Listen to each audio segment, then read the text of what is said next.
Let's start with the first horror, the horror of the human mind. See, most people think fear comes from what's outside. The dark alley, the creaking floorboards, the shadow at the edge of your bed. But real horror, the kind that doesn't fade when the lights turn on, begins inside you. It's not about what you see. It's about what you believe might be true. Because when your own mind starts turning against you, there's no escape. You can't run from your thoughts. You can't silence your heartbeat. And the worst part, you never really know if it's you or something else steering the wheel.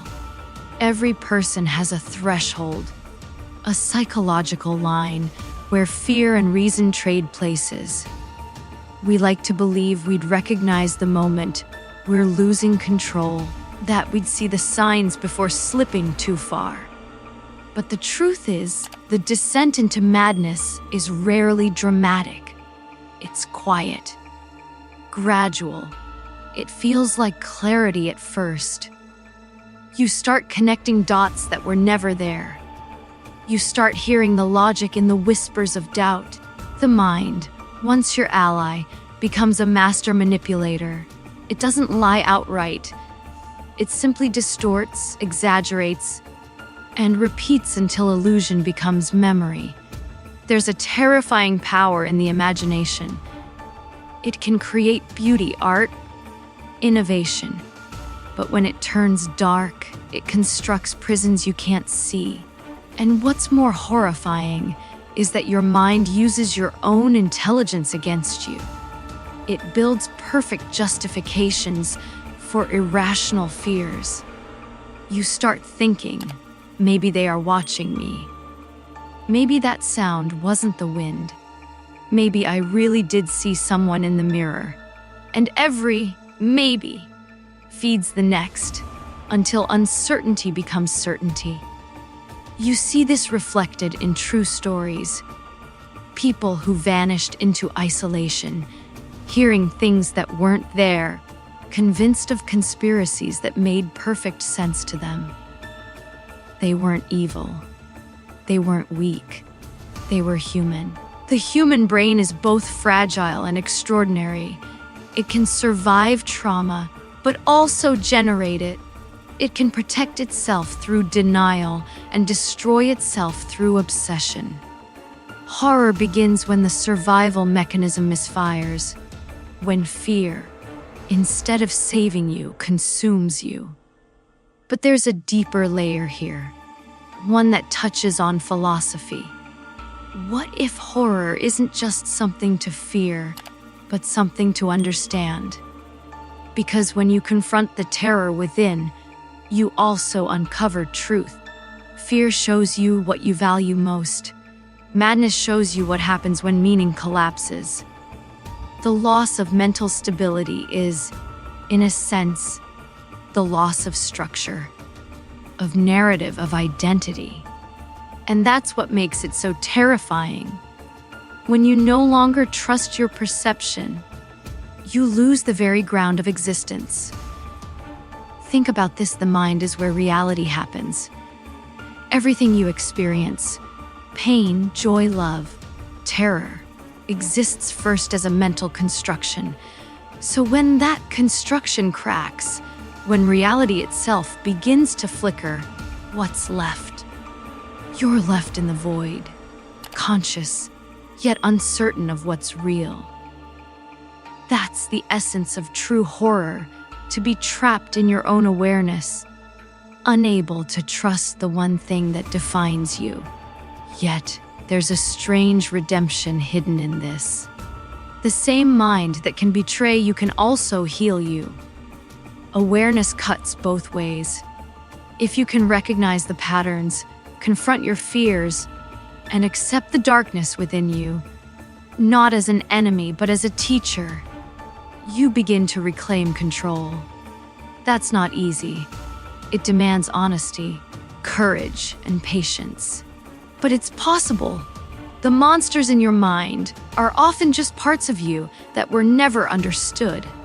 So, the next time you think about horror, don't just imagine ghosts or demons. Imagine the silent battle between thought and fear happening within every human being. That's the real haunted house. The one we all carry behind our eyes. Because if you can face that darkness without looking away, if you can walk through the storm of your own mind and emerge on the other side, then you've faced the truest horror there is. And here's the paradox that should stay with you. The mind that can destroy you is the same one that can save you. Which one it becomes? That's the choice you make every single day. The second kind of horror is the kind that hides in plain sight. The horror of the ordinary. It's not about shadows moving in the corner of your vision or doors creaking open at midnight.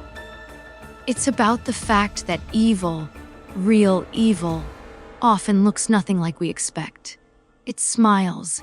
It shakes your hand. It says good morning. It lives next door. That's what makes it terrifying. Not its power, but its normality. Because the moment you realize that horror doesn't always look monstrous, you also realize that it could exist anywhere, even in you. We like to think of evil as something external, something foreign, something other. It's comforting to believe that the people who commit atrocities are somehow fundamentally different from us. That creates distance. It gives us the illusion of safety. But history doesn't support that idea. The most disturbing truth about humanity is that ordinary people, under the right conditions, can do unimaginable things. That's not a myth. That's a fact. And if you study psychology, you'll find that the seeds of cruelty are not rare mutations of the human mind. They're built into it. You take an average person, you strip away accountability, add a little fear, a little obedience, and suddenly they'll justify almost anything. The machinery of horror, whether in a household or a nation, runs on ordinary people doing small, wrong things one after another.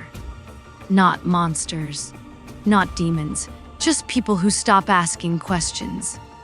That's what Hannah Arendt called the banality of evil, the idea that horror often arises not from fanatic hatred, but from thoughtless conformity.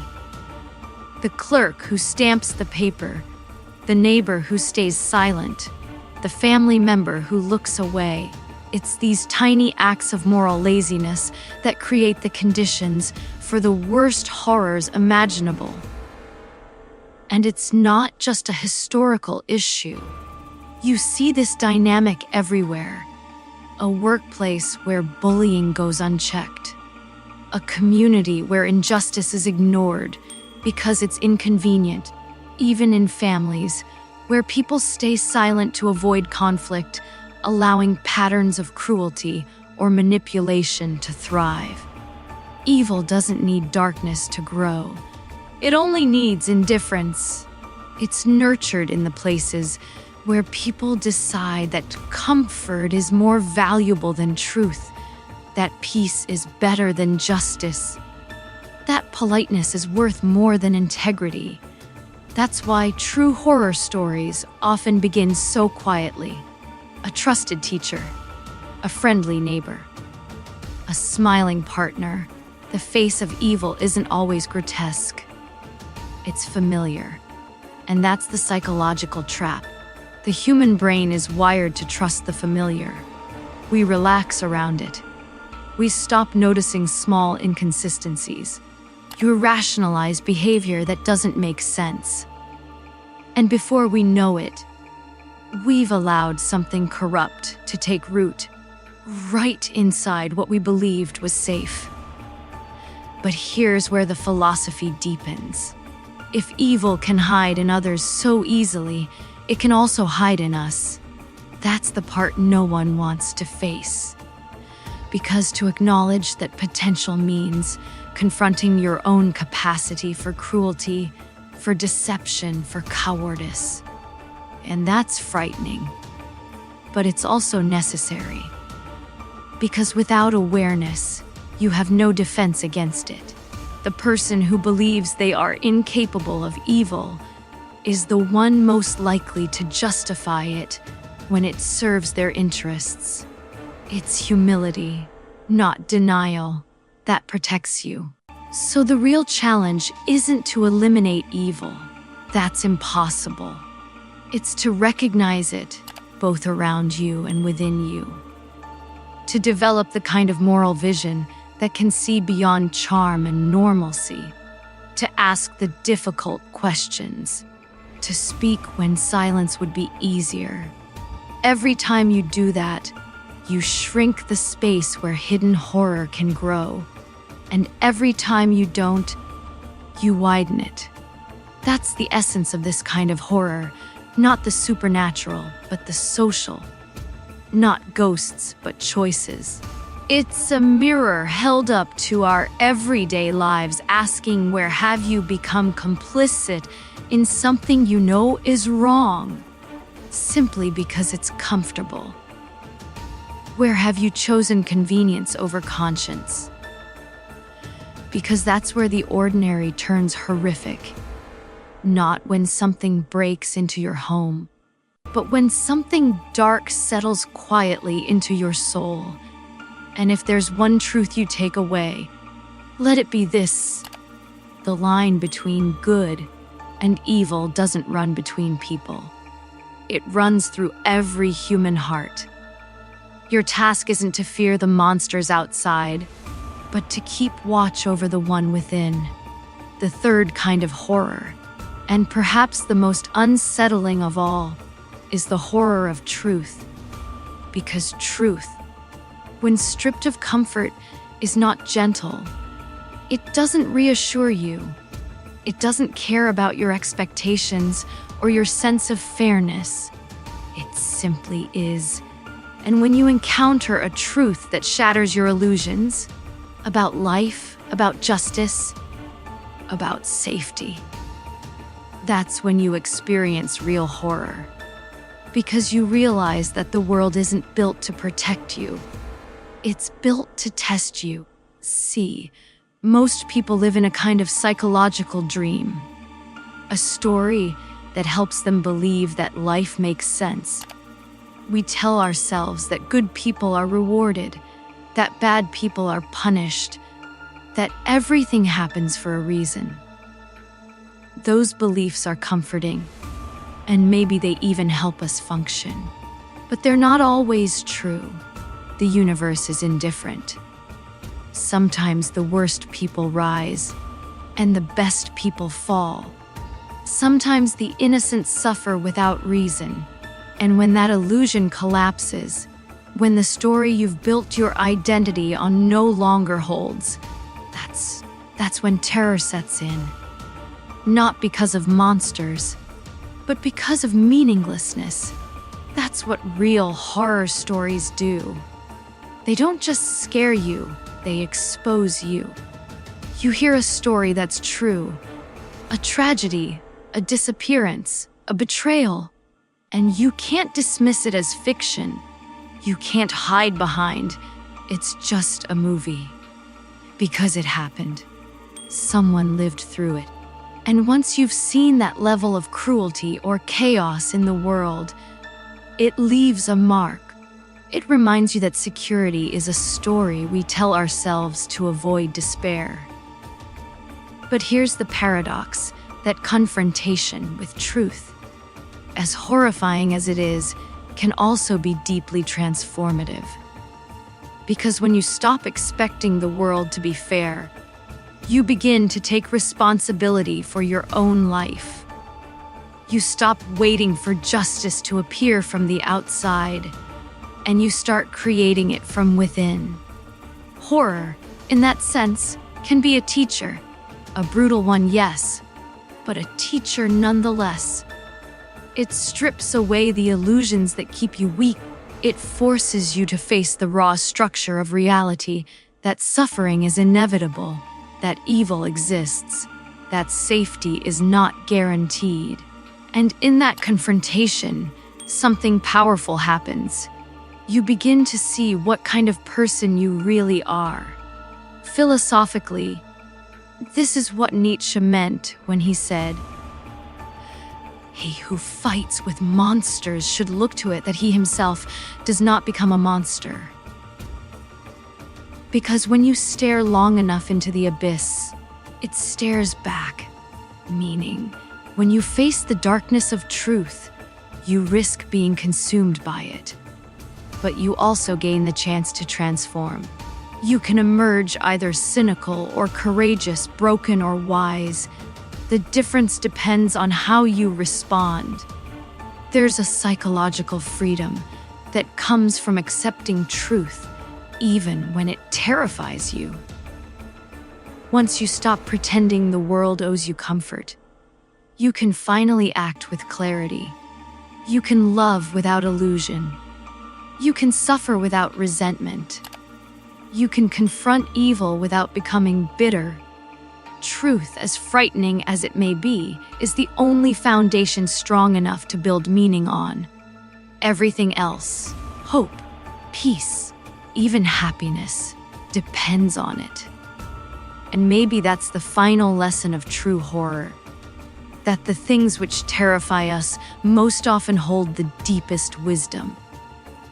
The real monsters aren't there to destroy us. They're there to reveal what we're made of.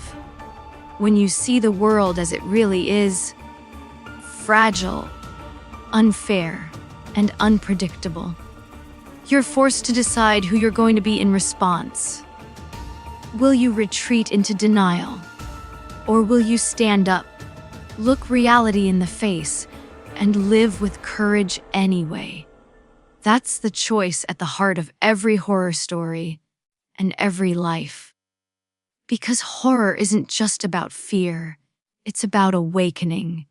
When the truth strips away your illusions, what's left is the opportunity to build something real. Not perfect, not safe, but real.